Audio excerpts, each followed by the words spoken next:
Hallo und herzlich willkommen, lieber Skorpion, zur Taroskoplegung mit Ella. Wir sind in der Woche 19. bis 25.11.2018. Schön, dass du da bist und wir schauen, welche Energien in dieser Woche für dich vorherrschen, was du nutzen kannst, was für dich passt natürlich. Versuch nicht das, was nicht passt, passend zu machen. Nur wenn es dich anspricht, wenn es in deine Situation passt, dann kannst du sicherlich auch was damit anfangen. Wie du das dann anwendest, ist natürlich deine persönliche Entscheidung. So, wir schauen mal. Die Energien von außen. Da haben wir den Eremiten. Der Eremit ist eigentlich die Energie der Jungfrau. Aber es geht darum, in sich selbst die Schätze zu suchen. Das heißt, viele in deiner Umgebung sind gerade damit beschäftigt, in sich selbst das zu suchen, was sie besonders gut können oder wie sie Lösungsansätze finden. Das heißt, ein bisschen zurückgezogen. Das ist ja nicht unbedingt schlecht, aber es kann sein, dass du dann vielleicht nicht so die volle Aufmerksamkeit erhältst. Aber das kann in dem einen oder anderen Fall vielleicht auch ganz gut sein. Wir gucken mal, wie du dich fühlst, wie du über dich denkst, dein Wunsch in dieser Woche, deine Hoffnungen und Ängste, das, was gut ist für dich, das, was nicht so gut ist für dich und der mögliche Ausgang in dieser Woche. Dann nehmen wir ein zweites Kartendeck dazu und schauen, welche Energien in dieser Woche in den einzelnen Wochentagen liegen. Das kann auch schon mal 1 oder 2 Tage variieren, also vorher oder nachher sein. Aber wenn du das in der Kartenlegung gesehen hast, kannst du möglicherweise, wenn es dich betrifft, dann auch entsprechend reagieren. Und da gucken wir auch, welche Energie du mitbringst in diese Woche, lieber Skorpion. Was zeigst du der Welt nach außen? Der Wagen. Du schreitest voran. Das ist eine Erfolgskarte. Ja? Es geht voran für dich. In welchen Bereichen, werden wir gleich gucken. Jedenfalls, wie gesagt, auf Erfolgsspur. Sehr schön. Dann gucken wir nach den einzelnen Wochenkarten. Da haben wir den Montag, Dienstag, Mittwoch, Donnerstag, Freitag, Samstag und den Sonntag. So, wir beginnen natürlich mit der Energie, wie du dich fühlst, wie du über dich denkst. 4 der Stäbe, das heißt Sicherheit und familiär, alles soweit im grünen Bereich. Du fühlst dich da sicher und geborgen und das ist ein guter Rückhalt für die Dinge, die du möglicherweise vorhast. Kann auch bedeuten, eine Familienzusammenkunft, vielleicht ist es dein Geburtstagsmonat, vielleicht auch die Feier für deinen Geburtstag und du fühlst dich halt so in deinem Element. Dein Wunsch in dieser Woche: 2 der Kelche, Seelenverwandtschaft. Ja, das kann ein Freund, eine Freundin sein, das kann aber auch dein Partner, deine Partnerin sein. Kann einfach jemand sein, der dir nahe steht und dass du dir so einen Menschen herbeisehnst oder dass du dieses Verhältnis so als Seelenverwandtschaft dir wünschst. Deine Hoffnung und Ängste: 6 der Stäbe. Ich glaube, das ist einfach der Wunsch nach Erfolg, dass die Dinge sich entwickeln, so wie du dir das wünschst, so wie du dir das erträumst. Das ist eine Hoffnung. 6 der Stäbe ist eine Erfolgskarte. Und wie gesagt, Hoffnung und Ängste, denke ich, die Hoffnung, dass das alles, wie gesagt, gut ausgeht. Was ist gut für dich in dieser Woche? Wir haben die 10 der Stäbe. Mit der 10 der Stäbe wirfst du eine alte Belastung ab. Vielleicht eine Verpflichtung, irgendetwas, was dich belastet, was schwer auf deinen Schultern lastet. Es ist der Rest dieser Belastung, den du langsam los wirst. Und das ist positiv. Was ist denn nicht gut für dich in dieser Woche?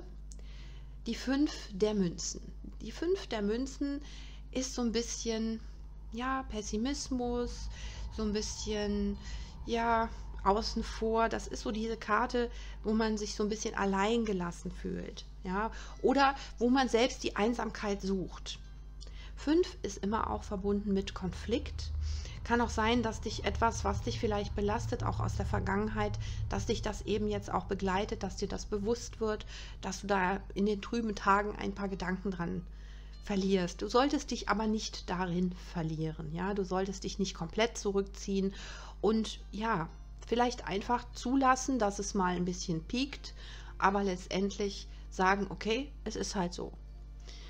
Ausgang diese Woche ist der Stern. Wunderbar. Das ist das Prinzip Hoffnung. Das ist die Wassermann-Karte. Könnte, wie gesagt, ein Luftzeichen sein, ein Wassermann. Der Stern ist aber auch die Möglichkeit, nach den Sternen zu greifen. Also eine positive Energie.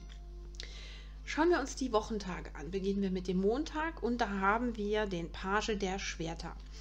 Das kann eine Nachricht sein, kann ein Gespräch sein, etwas Wichtiges, wie gesagt, Neuigkeiten. Ja, da gucken wir auch gleich nochmal genauer hin.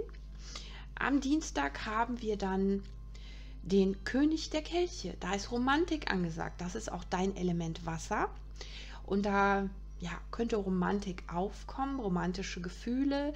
Es kann auch sein, dass es deine Energie ist, dass du vielleicht jemandem romantische Gefühle entgegenbringst oder eben umgekehrt, dass du Romantik spürst von anderer Seite. Wir haben am Mittwoch die 4 der Stäbe. Das so, wie du dich auch fühlst. Und ja, das ist halt Haus, Heim, Familie, Freunde, Bekannte. Ja, also alles so ein bisschen Geborgenheit, so ein bisschen Sicherheit. Oder eben auch eine Feierlichkeit. Eine Hochzeit könnte zum Beispiel sein. Oder eben Geburtstagsfeier. Der Donnerstag. Der Teufel. Obsession. Das ist auch deine Karte. Ja, du gehst ja sehr tief, wenn du etwas ergründest und so weiter. Vielleicht ist das der Tag, wo du so richtig so den Dingen auf den Grund gehst. Zum Beispiel. Der Teufel spricht auch für Obsession. Also alles, was du vielleicht zu viel machst.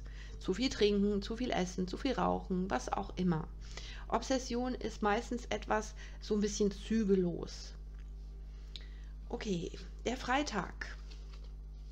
Wir haben die 8 der Münzen. Es könnte sein, dass an dem Tag sehr viel Arbeit ist, dass sehr viel zu tun ist, dass du beschäftigt bist. Es ist aber auch so, dass du das Bedürfnis hast, dass deine Arbeit, deine Leistung entsprechend honoriert wird. Du möchtest gesehen werden, du möchtest, dass man deine Leistung einfach auch anerkennt. Das ist ja auch richtig so. Der Samstag. Wir haben die 6 der Kelche. Das passt gut zu den 5 der Kelchen, dass du an Dinge zurückdenkst vielleicht, an Dinge, die dir teuer sind, an deine Kindheit. Oder dass du jemanden triffst aus der Vergangenheit. Das wäre ja auch ganz schön. Zufällig vielleicht. Am Sonntag. Die 10 der Stäbe. Eine alte Belastung. Wie ich schon sagte, das hatten wir eben hier auch. Was gut für dich ist, dass du die los wirst. Und am Sonntag ist der Tag, wo du dir wahrscheinlich dessen bewusst wirst. Vielleicht auch im Zusammenhang mit der Vergangenheit. Da schauen wir jetzt mal nach. Du bist ja als Grundenergie vorantreibend. Ja, du möchtest alles vorantreiben. Das ist auch Erfolg. Deine Umgebung ist so ein bisschen mit sich selber beschäftigt. Vielleicht hast du jetzt das Augenmerk so direkt auf dich selbst gerichtet, weniger auf deine Umwelt. Gucken wir mal, was wir haben. Wir fangen wieder von vorne an mit den 4 der Stäben, so wie du dich fühlst. Es geht für dich in ruhigere Gewässer, also der Stress lässt nach, es wird etwas ruhiger und du kannst die freie Zeit genießen. Und das ist so richtig, richtig schön. Ass der Kelche, du fühlst dich so richtig wohl und das finde ich toll. Hast du auch verdient. So, dann haben wir dein Wunsch, diese Zweisamkeit, diese 2 der Kelche. Da geht es auch um Familie, zu Hause, vielleicht auch eine Verbindung mit einer Person, mit der du entweder verheiratet bist, mit der du zusammen bist oder ja, jemand, der dir nahe steht. Aber da gibt es auch Konflikte. Wir haben wieder eine 5, die 5 der Stäbe. Das ist zwar nicht so extrem wie zum Beispiel die 5 der Schwerter, weil das ist dann wirklich ein heftiger Streit, aber es ist halt nicht, läuft halt vielleicht nicht ganz so rund. So, und deine Hoffnung und Ängste sind, dass du das Ganze hinbekommst, dass das zum Erfolg führt, dass das für alle zufriedenstellend ist. Du scheust dich aber, da eine Entscheidung zu treffen. Vielleicht deine Gefühle spielen da eine wichtige Rolle. Vielleicht traust du dich nicht, deine Gefühle zu zeigen. Oder du traust dich nicht, dieses Gespräch zu suchen, weil Schwerter sind auch Gespräche, nicht nur Gedanken. Wenn du dann dich selber auch mal zurückziehst und überlegst, wie du das Ganze angehen könntest, dann ist dir vielleicht auch der Erfolg beschert. Du musst ja nichts überstürzen. Dann haben wir gut für dich ist, dass du die Belastung abwirfst. Vielleicht war diese Belastung auch Grund, weshalb das in der Beziehung ein bisschen schleppend voranging. Schau dir das an. 10 der Kelche. Wenn du diese Belastung loswirst, geht es dir gleich besser. Und dazu ziehst du dich am besten mit den 5 der Münzen zurück. Die haben wir hier gleich nochmal in nicht gut für dich. Nicht gut ist wahrscheinlich, wenn du das zu lange machst. Ja, wenn du dich zu lange zurückziehst. Ich sage mal, 1, 2 Tage ist okay, aber was darüber hinausgeht, ist da nicht so gut. Wichtig für dich ist, dass du an dich selber glaubst und an den positiven Ausgang. Guck mal hier, die Sonne. Du ziehst dich kurzzeitig zurück. Du überlegst, wie du das Ganze angehen willst, und dann kommst du heraus, strahlend und mit der Lösung hoffentlich parat, denn du hast ja den Stern als Ausgang. Ne? Der Stern ist ja das Prinzip Hoffnung. Du sollst nach den Sternen greifen. Du urteilst über das, wie es bisher gelaufen ist, und das, was dich weiterbringt mit der Herrscherin. Das Fruchtbare, das, was Erfolg verspricht, was sich gut anfühlt. Ja, da sind wir wieder bei der Intuition. Dein Bauchgefühl, das kannst du angehen, das ist erfolgversprechend. Und ich glaube, dann läuft es auch in der Beziehung, in der Partnerschaft besser für dich und auch wahrscheinlich für deinen Partner oder deine Partnerin. Am Montag haben wir möglicherweise eine Nachricht oder ein Gespräch. Da geht es eben um die Enttäuschung. Ja, da geht es um eine Enttäuschung. Vielleicht findet da ein klärendes Gespräch statt. Und da geht es auch um Liebe. Vielleicht eine Enttäuschung in der Liebe, und das wird zum Thema. Dann haben wir am Dienstag den König der Kelche, dein Element. Und mit dem Bube der Stäbe fokussierst du dich auf das, was für dich relevant ist, worum es dir geht und wie du einen möglichen Neuanfang initiieren kannst. Ja? Und der Narr ist ja auch unbelastet. Der hat keine Stäbe auf dem Rücken. Der hat nur einen einzigen Stab und ist unbelastet, risikofreudig und schaut zuversichtlich der Zukunft entgegen. Am Mittwoch haben wir die 4 der Stäbe. Diese Familienzusammenkunft, das ist auch wieder möglicherweise konfliktbehaftet. Aber mit dem Wagen, deiner Energie in dieser Woche, überwindest du auch, ich sag mal, kritische Themen. Du kannst dich da durchsetzen oder eine Klärung herbeiführen. Das ist gut. Was ist das jetzt mit der Obsession am Donnerstag? Wieder die 10 der Stäbe. Vielleicht hast du dir immer zu viel aufgehalst. Vielleicht hast du dir zu viel von den Problemen angenommen, die andere haben, hast zu viel geholfen oder hast, ich sag mal, dich selber belastet damit. Das ist vorbei. 7 der Schwerter ist eigentlich keine positive Karte, ist die Diebstahlkarte. Aber wenn sie dir die Lasten abnimmt, umso besser. Ja? Damit schaffst du vielleicht ein Ende. Vielleicht hat dich jemand ausgenutzt zum Beispiel. Könnte auch ein Kollege gewesen, eine Kollegin. Das zum Beispiel, und dass du dann klar sagst, mit mir nicht mehr. Am Freitag haben wir die 8 der Münzen und du möchtest, dass deine Arbeit gewürdigt wird, dass du gesehen wirst. Das wird dir erfüllt. 9 der Kelche, Wunscherfüllung. Und du gehst mit Leidenschaft daran, weiterzumachen. Bei dem Ritter der Stäbe musst du halt nur aufpassen, dass deine Euphorie, deine Leidenschaft eben nicht so schnell verpufft. Ja? Also sei nicht zu euphorisch oder zu leidenschaftlich. Am Samstag haben wir Nostalgie. Da haben wir auch Gespräche oder das Gespräch.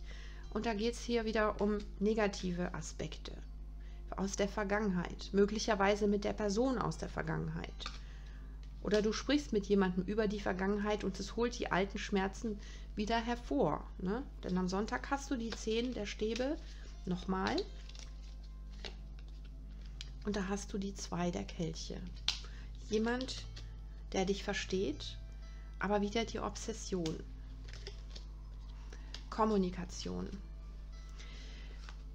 Du wirst eine Altlast los. Du hast möglicherweise mit jemandem, der dir nahe steht, gute Gespräche, aber das solltest du nicht zur Obsession werden lassen. Oder du solltest jetzt nicht denken, dass nur diese Person deine Probleme lösen kann. Du sollst kommunizieren, du sollst darüber sprechen. Ja?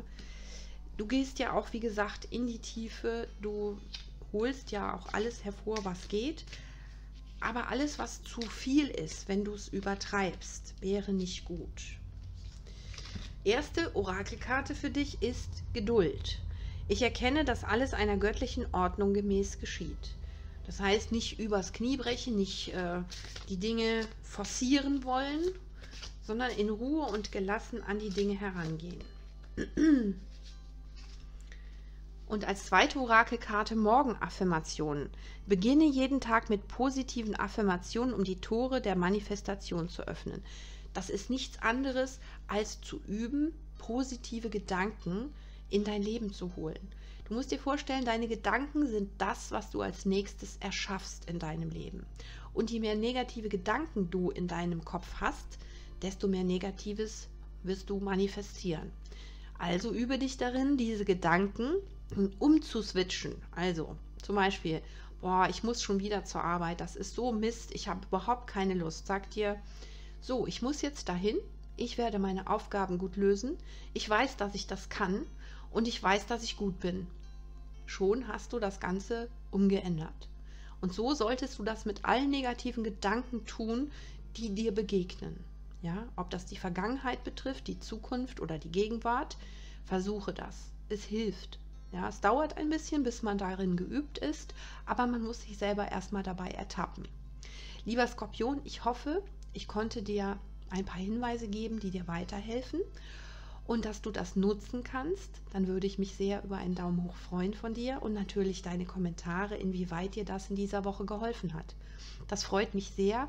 Ich wünsche dir viel Erfolg. Du bist ja auf der Erfolgsspur und das finde ich toll. Astrologisch gesehen hast du momentan auch tolle Liebessterne. Also ich denke, dass du das alles richtig gut hinbekommst. Dabei viel Erfolg, liebe Grüße und wenn du magst, bis nächste Woche. Tschüss!